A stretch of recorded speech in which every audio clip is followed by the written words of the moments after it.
Hello again. The main stories in London. 4 teenagers have been arrested on suspicion of murder following the death of a man in Leydon in Essex.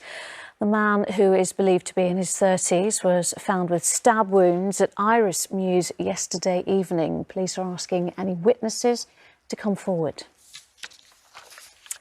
Fire crews are currently trying to put out a fire at a boatyard on an island in the middle of the Thames. 2 industrial units on Pat's 8 Island have caught alight. Firefighters remain at the scene. Onlookers say locals are trying to rescue boats moored there. No one is reported to be injured. An armed robber who targeted 2 banks and a post office in Redbridge has been jailed for 16 years. In 2019, Stephen Ifield targeted the businesses in Gants Hill and Wanstead, threatening staff with an imitation handgun.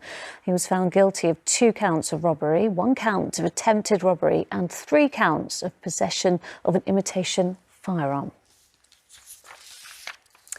Surge testing is being extended in London after another case of the South African COVID variant was found in Hounslow. Additional testing will take place in the Woodlands area. It's after several cases of the Brazilian and South African variant were discovered in Tower Hamlets on Saturday. Campaigners say time is running out to save one of the British film industry's most iconic buildings in central London. Plans have been submitted to demolish 20th Century House in Soho, where filmmakers and crew oversaw the production of blockbusters including Star Wars, Alien and Chariots of Fire. Charlotte Cross has more.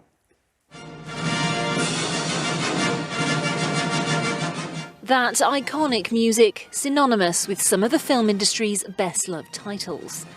And for decades, this building was home to those who made them. It's a little piece of Hollywood in London. And in fact, decisions you would have assumed were made in Hollywood were made here.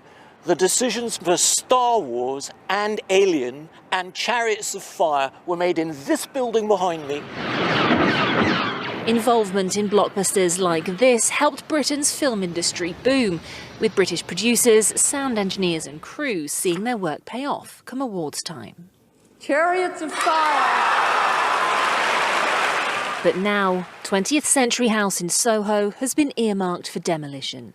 Film producer Colin Vaines is among those campaigning for the plans to change.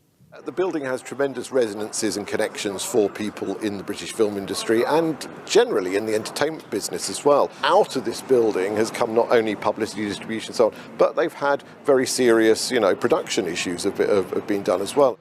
The owners, Royal London, want to keep some of the facade, but turn the building into offices, shops and restaurants. Now only a few small clues remain, hinting at the magic which used to happen inside.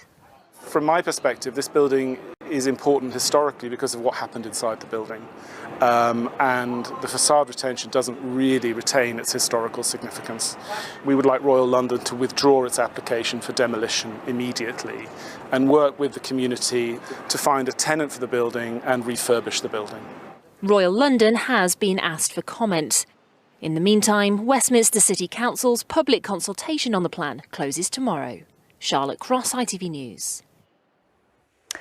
The Royal Festival Hall is celebrating its 70th birthday today. Although closed during the pandemic, performances will start up again at the end of the month, with poet Teresa Lola commissioned to write a piece to mark the occasion.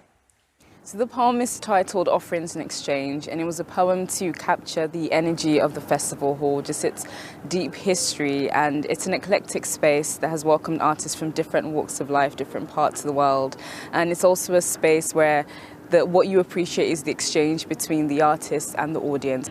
I find it really poignant that we're preparing to reopen the site again after 14 months of closure. Just at this time, we all need to come together to celebrate and to experience music and art and poetry together. That's the most important thing. All right, weather now. Here's James Wright.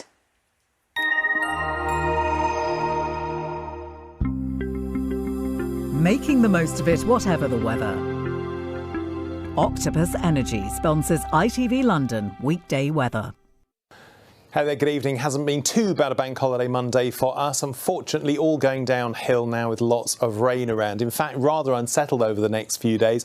Jet stream bringing in some unsettled weather. Also, the slightly southerly position of it means that we are stuck in that blue cold air, meaning that temperatures for the next few days around 4 or 5 degrees lower than we'd like at this time of year. Like I say, through the evening, this rain piling through. Very strong winds on the back end of that. Yellow warning in force, gusting up to around, say, 50 or more miles per hour.